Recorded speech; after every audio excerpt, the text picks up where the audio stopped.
کہ اللہ کی مدد آئے گی، آج نہیں تو کل آئے گی، کل نہیں تو پرسوں آئے گی۔ اگر کسی وجہ سے انسان حالات کو دیکھ کر اتنا مایوس ہو جائے کہ اللہ کی مدد کی اسے امید نہ رہے، یہ چیز پھر اس کے لیے بہت بڑی ناکامی کا سبب بن جائے گی۔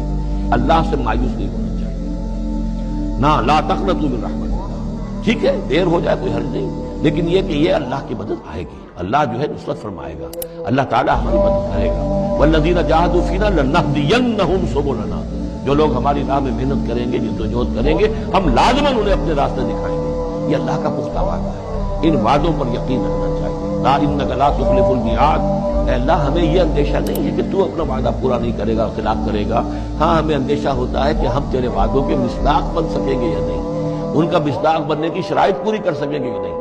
یہ کیفیت بندے کی رہنی چاہیے۔ اللہ تعالیٰ کی مدد سے اور اللہ تعالیٰ کی نصرت سے مایوس کبھی نہیں ہونا چاہیے۔